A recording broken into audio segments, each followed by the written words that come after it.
Hi friends, it's Shilpa here, just to quickly share with you all my DT project for Wild Orchid Crafts. I had so much fun. I actually just received my package and I busted it open and I just had to get creating with it because the flowers are absolutely stunning. If you saw my DT package video, you saw that I got some really nice bright flowers and they were just fabulous for inspiration. So before I show you what I made, I'm gonna share with you all the products that I use. I'm just gonna move my sign. Okay, so I went with the some of the pastel tone flowers that I got. So these are the packs that I used. This is the first one, the mixed pastel tone magnolias, QVR029. And if you miss any of the codes, don't worry, they will all be listed below for you guys, along with the link to the Wild Orchid Craft store as well. And then I also used a few of these mixed colour miniature gardenias, and they're just so adorable. MKX198 is the code for those. I also used one from this. It's the mixed pink tea roses, 40mm QVR041, and they're just so gorgeous. I also used, sorry about the noise, I used a few of these beautiful Tuscany rosebuds, MKX627, and this is what they look like. Really beautiful.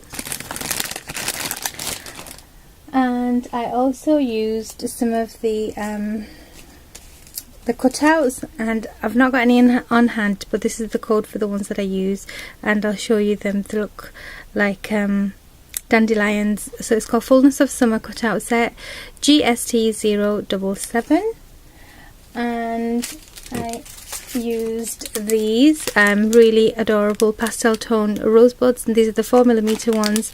And I'm sorry about my messy hand, I have been crafting. MKX622 is the code for those. And I also use this seam binding here. It's the pink salmon, MKX483. Okay, just going to move these out of the way and show you all what I created. So this is what I made. This is a book box, and as you can see, it just looks so beautiful. There's an element of shabbiness and a spring summer, just really nice and vibrant, and it's an altered book box. So this is what it looks like on the side. This is the back. I've covered it with some die cuts with a view fabric paper, and then this is the binding. So all I've done there is just covered it with some fabric paper, added a bit of applique, a bit of tassel lace, and that gorgeous seam binding. So I've made a double bow up here. The inside I've left as it was, just like that, and I think it's going to be really nice just to put in some photos just before I use them or something. So let's start with the base, and I'll work myself up. So again, I used die cuts with a view fabric paper for the base, and on top of that, this is some beautiful glittered acetate, and it's in gold glitter, and it just gives it a bit of I don't know, it makes it a bit more current, if you know what I mean. So I used that, just really simple, and just stuck it in the middle so that none of the glue is showing around. And then I've used a couple of these die cut pieces, and it just says precious moments, so perfect to store photos. And then here is my beautiful cluster of flowers.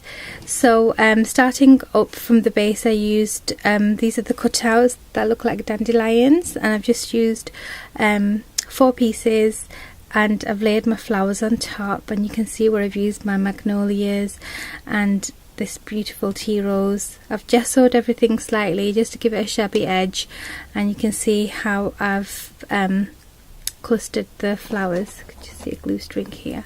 So what I do with my flowers, when I lay the big ones down, I tuck the small ones in between afterwards. I don't go big small. I just go all big and then fill it up with all the small ones. And I just find little areas where you can tuck in the rosebuds and the small flowers. And then on each corner when it goes round. I've got the tiny rosebuds and I just love them, and I've got some up here as well, so I've used quite a few just to give it a bit of fullness.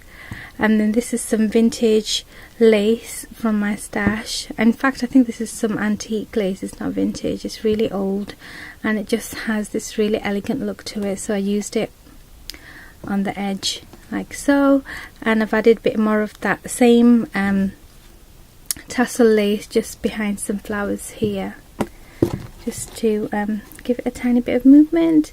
I've also used some braided trim here, as I have done on the back, just to finish it off, makes it look a bit neat. And that is it. So that is my beautiful Precious Moments book box. I had so much fun using all these beautiful flowers for this project, and it looks amazing. Please let me know what you guys think, and as always, the links are going to be below for you guys. So I'm going to have the link to the store, Facebook, also like the Twitter and Instagram, and the codes for all the flowers that I've used are going to be below as well. So it looks really pretty. Hope you check out the links, and please leave me a comment to let me know what you think. So that's it for now, and I will see you again very soon with another Wild Orchid Crafts video. So until next time, take care and have a lovely day. Bye.